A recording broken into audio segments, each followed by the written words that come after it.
Salut toi! J'espère que tu vas bien. Alors déjà, bienvenue sur ma chaîne. Je sais pas du tout comment je vais appeler ce format, mais sache que je vais beaucoup parler.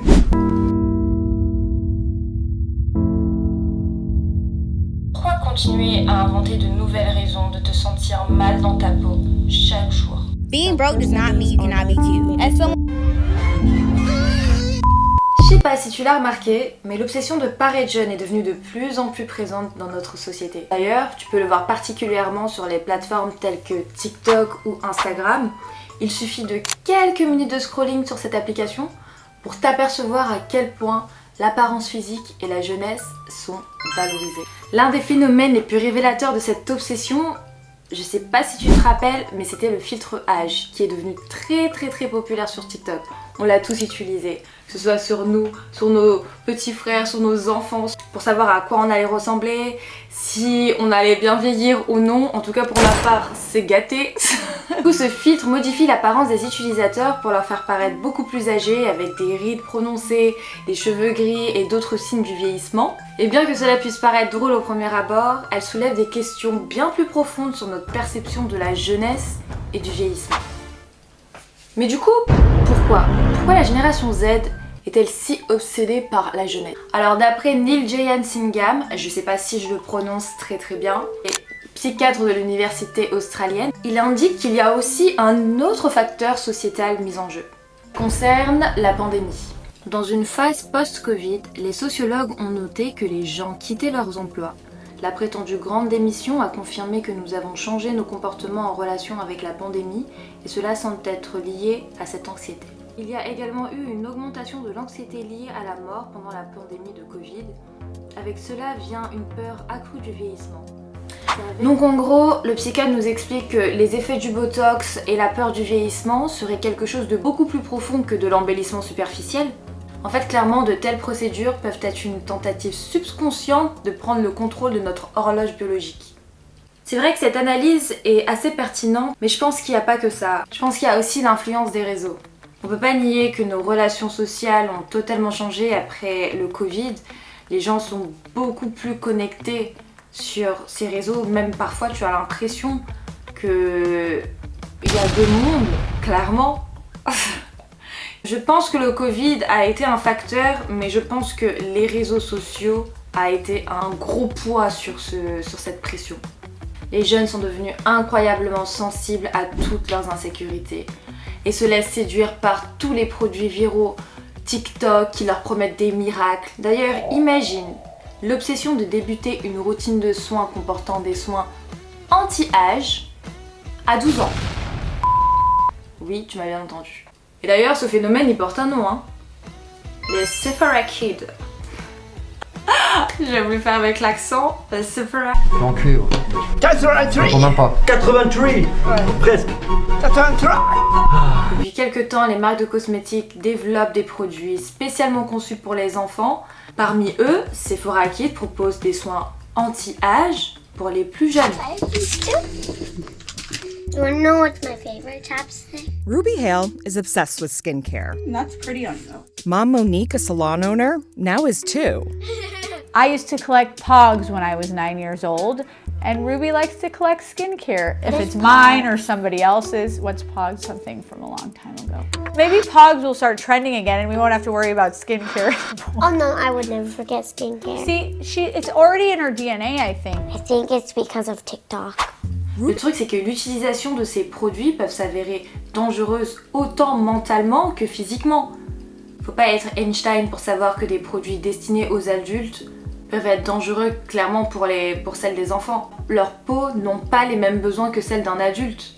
On risque clairement de perturber leur développement cutané et leur inculquer surtout des normes inappropriées de beauté à un si jeune âge. Souvent j'entends personnellement ce truc, il faut faire cette chose-là pour prévenir les signes du vieillissement, comme si c'était quelque chose de mauvais.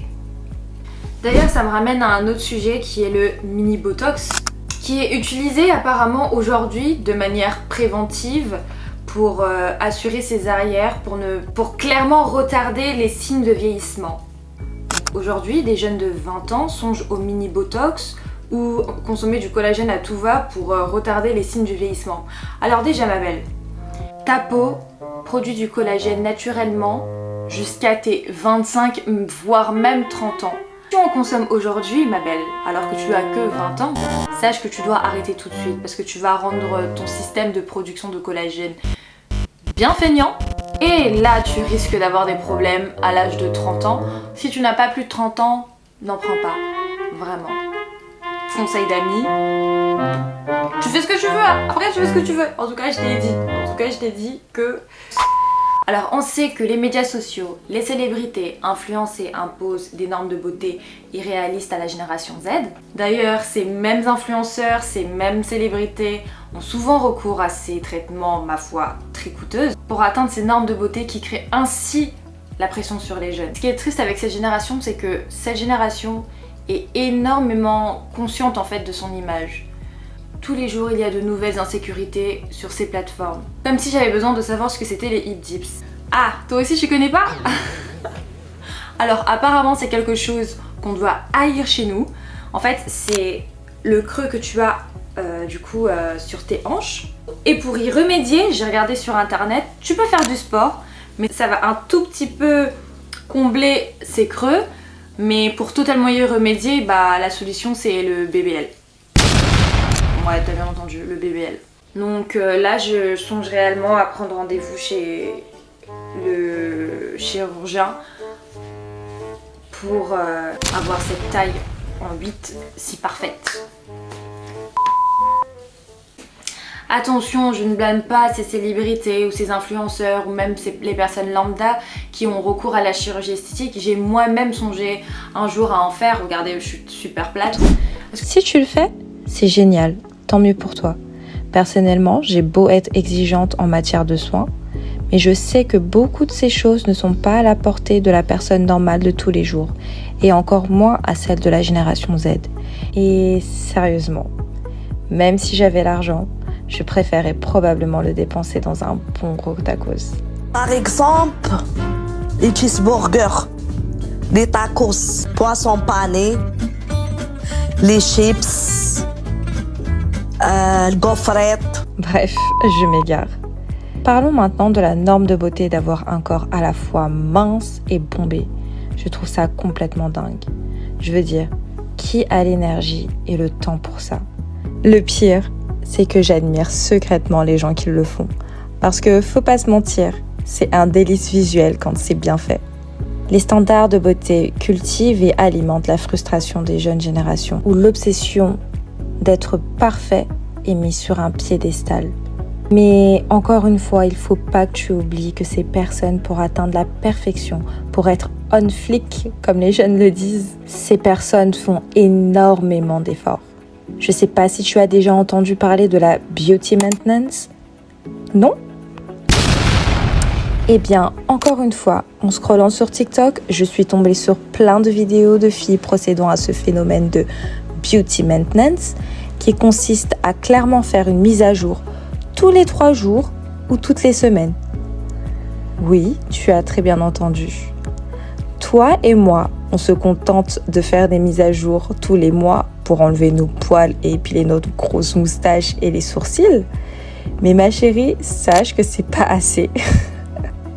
Pour être au top du top, il faut ice roller, patch pour les yeux, masque, exfoliant, bronzer, masque, extension pilates, casque magique, pédicure, manicure, laser, extension de cils. Donc voilà ce que font souvent ces influenceurs. Et moi qui pensais sincèrement que pour être on flic, il suffisait d'avoir les sourcils faits et un bon make-up, finalement. C'est énormément d'énergie et d'argent. Le capitalisme et le consumérisme nous dit merci. Notre meilleur ami toxique, le capitalisme, a toujours une solution à tous tes problèmes en inventant de nouvelles insécurités et des faux besoins essentiels. Tu achètes en pensant que ça comblera le vide que tu ressens. Mais au final, ces solutions résolvent tes problèmes en surface de manière superficielle. Et tu te retrouves à t'enfoncer encore et encore dans les abysses. Et c'est très difficile d'en sortir. Il est évident que quiconque, peu importe son statut, ressente la pression de ces normes. Et comme je disais bien plus tôt, Notre génération est bien trop consciente de son image. Apprends à t'accepter toi-même. Je sais, c'est bateau. À chaque fois, on nous bassine la même chose. Et c'est un long chemin. Vraiment. J'en suis la première. Je me détestais. Il y a quelques années, et même peut-être il n'y a pas si longtemps que ça, je me détestais. Si je vous dis tout de suite là tout ce que j'ai dû faire. Commence à t'aimer toi-même. Je sais que ça fait bateau, mais c'est la seule clé d'une santé mentale durable et saine. Au final, personne t'impose cette pression, à part toi. Tu es de ceux qui dictent les règles. Pourquoi continuer d'inventer de nouvelles raisons de te sentir mal chaque jour? Et même pire, pourquoi y céder? Et que dire de cette vision si occidentale perçue comme la fin du monde? Dans d'autres cultures, vieillir est un honneur avec une admiration sans faille pour les anciens. Alors qu'ici, jusqu'à aller tes 23 ans, et je suis grave gentille, t'es à ton prime comme ils disent, et ensuite, ça y est, t'es périmé. Ok, déjà t'as 36 ans, t'es pratiquement périmé. On mise énormément sur le jeunisme, si je peux appeler ça comme ça. La beauté à tout prix, comme si la beauté se résumait à un âge. Je pense vraiment que cette peur du vieillissement est très occidentale. Par exemple, moi je suis d'origine comorienne et je sais que chez nous, quand il y a une personne qui est beaucoup plus âgée ou en tout cas ton aîné, tu peux pas lui serrer la main comme ça, mais tu lui donnes le kwezi. En tout cas, moi comment on me l'a expliqué, c'est que quand tu donnes du coup 2 mains, c'est comme si tu donnais un double respect à cette personne. Tu lui accordes ton respect en faisant ça. Tu acceptes finalement son parcours de vie, ses expériences, sa sagesse, sa résilience en lui faisant ce geste-là. En 2022, je suis repartie aux Comores et bon bah là ça y est, j'ai grandi, tu vois. Et des petits sont venus me faire ce geste-là, kwezi. Et c'est fou parce que je me suis pas dit ah putain je suis vieille etc. Non ne me faites pas kwezi etc. Mais j'étais énormément contente de me dire que bah ça y est en fait j'ai vieilli, enfin j'ai grandi, j'ai vieilli et ces jeunes là me montrent en fait un signe de respect que je montrais quand j'étais petite à mes aînés et je trouve ça incroyable. Enfin, je retrouve pas beaucoup ce genre de gestes, en tout cas en Occident. L'Occident, à part donner sa chaise, entre guillemets, à une personne beaucoup plus âgée, il n'y a pas énormément de signes que tu peux voir et qui distinguent en fait cette hiérarchie, parce qu'en fait, on a clairement pas de hiérarchie de l'âge, si je peux appeler ça comme ça. À part peut-être même le vouvoiement, mais le vouvoiement en fait finalement tu peux le dire clairement à une personne qui a le même âge que toi et c'est un autre contexte encore. Je me demande aussi si cette peur du vieillissement pourrait justifier finalement le manque de respect des jeunes envers les aînés. Je t'explique. On voit sur les réseaux sociaux énormément de vidéos où tu vois des jeunes manquer de respect à des plus âgés, où le jeune est finalement roi de ce monde. Je me rappelle d'une vidéo que j'avais vue sur les réseaux sociaux d'un professeur qui reprenait un élève et qui l'a, je suis pas d'accord avec ça, mais giflé parce qu'il a vraiment poussé le bouchon très loin. Il y a eu énormément de témoignages des élèves qui étaient dans cette classe. Malgré que les parents des élèves n'ont pas porté plainte et peut-être même qui étaient d'accord avec le professeur en voyant la vidéo, ce professeur a tout perdu, il a perdu son job et beaucoup de choses. Je pense sincèrement que cette dévalorisation de la vieillesse peut être interprétée comme une volonté de ne pas leur ressembler. Mais le problème c'est qu'en rejetant nos aînés et en leur accordant pas le respect qu'ils méritent, on risque à notre tour de ne pas être respecté à un âge beaucoup plus avancé. En refusant de reconnaître la sagesse, l'expérience des personnes âgées, on se prive de précieuses leçons de vie et de valeurs qui pourraient nous aider à nous développer en tant qu'individus. Du coup, tu l'as compris, l'enfant est devenu roi de ce monde au détriment des plus âgés. Cette obsession pour la jeunesse éternelle et l'apparence physique nous pousse à ignorer les richesses que peuvent nous apporter les aînés. Il est donc important de se rappeler que la vieillesse est synonyme de sagesse, résilience et d'expérience. Des qualités qui devraient être plus valorisées dans notre société. Alors que le capitalisme fait sa loi en excluant tous ceux qui souffrent mentalement, obsédés par l'apparence et la comparaison. Certains de la génération Z cèdent à ces pressions sans même s'en rendre compte. Ne laisse pas cette société dicter ton bonheur. Vraiment. Libère-toi de ces chaînes. C'est ta vie après tout. J'espère que cette vidéo t'a quand même fait du bien et que tu vas peut-être relativiser sur ta perception de la jeunesse et de la vieillesse. En tout cas, je te fais un gros bisou. À bientôt et prends soin de ta santé mentale. Bye.